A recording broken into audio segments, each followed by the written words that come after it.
Hi everyone, welcome to our YouTube channel keep it simple. आज के video में हम बात करेंगे आईआरडीएआई यानी कि insurance regulatory and development authority of India की, जो कि भारत में सभी इंश्योरेंस पॉलिसीज को डीमेटरलाइज करने का प्लान कर रही है। तो आज के वीडियो में हम डिस्कस करेंगे कि भाई इसका मतलब क्या है और इससे आपको क्या फर्क पड़ सकता है। और आगे बढ़ने से पहले अगर आपने अभी तक चैनल को सब्सक्राइब नहीं किया तो प्लीज सब्सक्राइब करके हमें मोटिवेट कीजिए। तो सबसे पहले अगर बात की जाए कि भाई ये आईआरडीआई क्या करती है, तो आईआरडीआई जिसकी की फुल फॉर्म है insurance regulatory and development authority of India, ये मिनिस्ट्री ऑफ फाइनेंस के ज्यूरिसडिक्शन के अंतर्गत आने वाली एक रेगुलेटरी बॉडी है।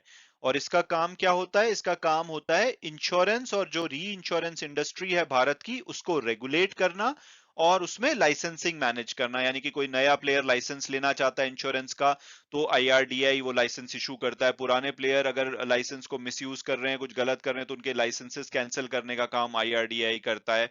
तो जैसे स्टॉक एक्सचेंज को रेगुलेट करने के लिए सेबी होता है, उसी तरह से इंश्योरेंस इंडस्ट्री को रेगुलेट करने के लिए आईआरडीआई वो काम करता है। तो इन्होंने कुछ प्रपोजल दिए हैं, अभी के लिए प्रपोजल है, लेकिन उम्मीद है कि बहुत ही जल्दी इस पे ऑफिशियल नोटिफिकेशन भी जारी किया जाएगा। तो ये प्रपोजल क्या है? तो सबसे पहले इन्होंने बोला है कि दिसंबर 2022 से जितनी भी नई इंश्योरेंस पॉलिसीज इशू की जाएंगी इंश्योरेंस कंपनीज के द्वारा, चाहे वो लाइफ इंश्योरेंस हो, हेल्थ इंश्योरेंस हो, मोटर इंश्योरेंस हो या कोई और इंश्योरेंस हो, इनको मैंडेटरी है, ये कंपलसरी है, ऐसा नहीं है कि चॉइस है, इनको मैंडेटरी है कि डीमेटेरियलाइज्ड फॉर्म में इनको इशू किया जाएगा।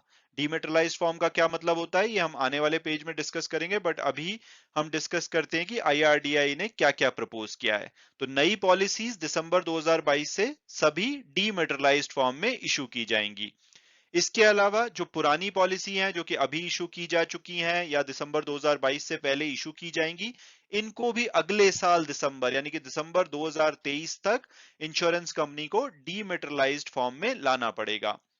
इसके अलावा 1 नवंबर 2022 से जो ई केवाईसी है उसको भी इंश्योरेंस पॉलिसीज के लिए मैंडेटरी कर दिया जाएगा।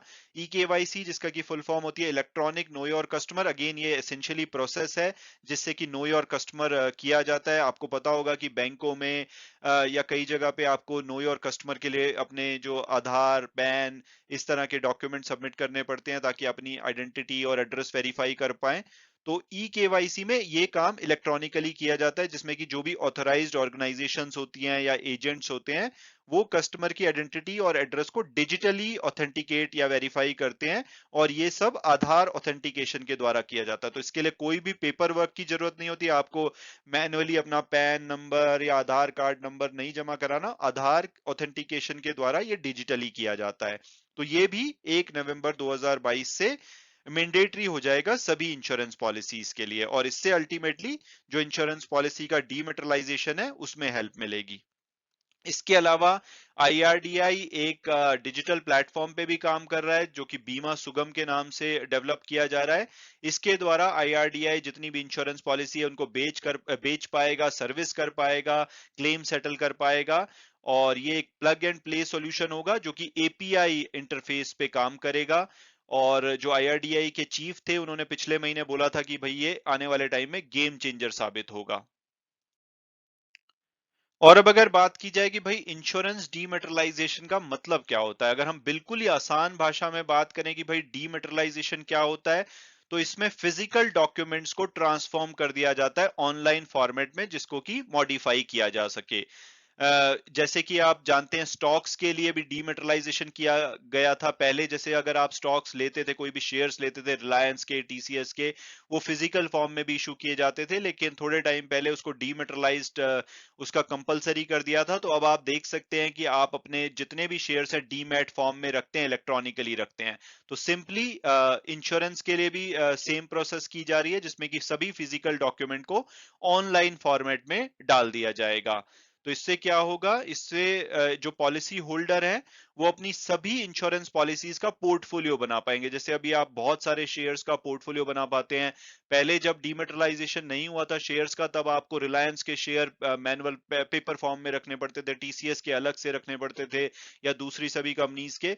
लेकिन अब क्या है कि आपके सभी जो शेयर्स हैं वो आपके डीमैट अकाउंट में, एक ही डीमैट अकाउंट के नंबर आप के अंदर सभी पोर्टफोलियो आपके शेयर्स का आ जाता है। उसी तरह से इंश्योरेंस पॉलिसीज का भी पोर्टफोलियो आप इलेक्ट्रॉनिक फॉर्म में किसी भी इंश्योरेंस रिपोजिटरी के पास रख पाएंगे।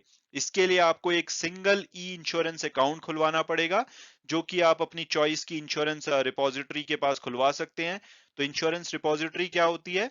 तो इंश्योरेंस रिपोजिटरी बहुत ही आसान भाषा में इलेक्ट्रॉनिक इंश्योरेंस अकाउंट मेंटेन करती है किसी भी इंश्योर्ड पर्सन का।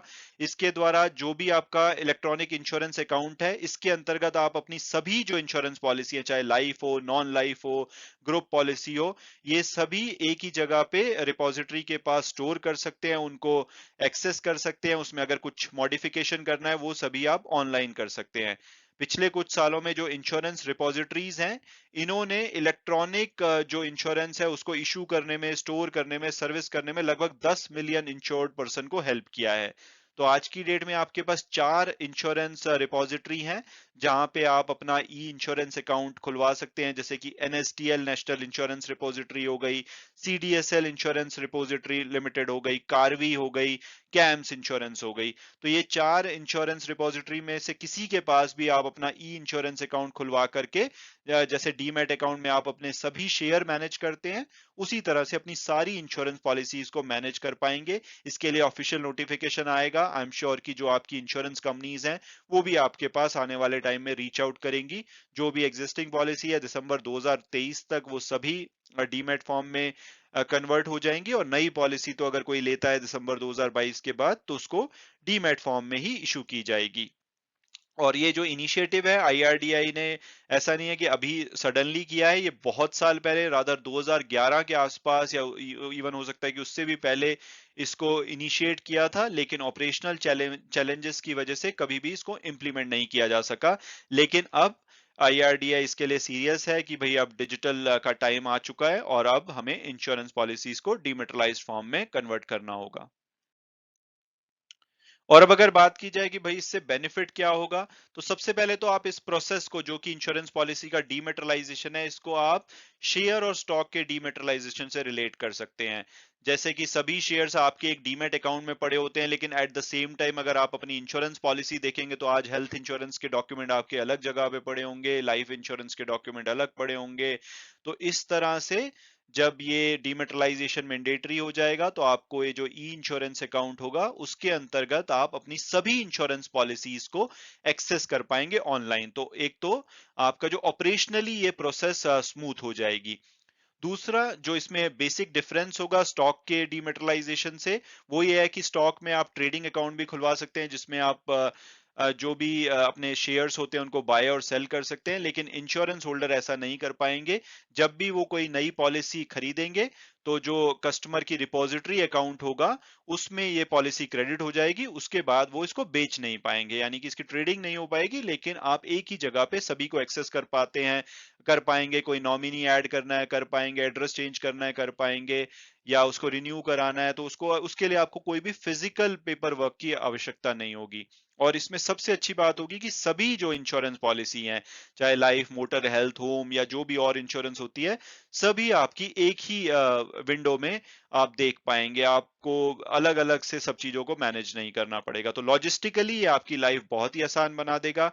इसके अलावा अगर वर्कलोड की बात की जाए कि भाई इंश्योरेंस कंपनी का तो वर्कलोड बहुत बढ़ जाएगा, तो उसके लिए जो रिपोजिटरी हैं जैसे सीडीएसएल हो गई, एनएसडीएल हो गई, कार्वी, कैम्स, ये क्या कर रही हैं, अपना डेटा स्टोरेज का जो इनका नॉर्मली रोल होता है डेटा स्टोर करती हैं, लेकिन अब ये कस्टमर सर्विस की तरफ भी बढ़ रही हैं, जहां पे ये जो भी पॉलिसी पेपर होंगे, उनके स्पेसिफिक्स होंगे, उनको मेंटेन करेंगी।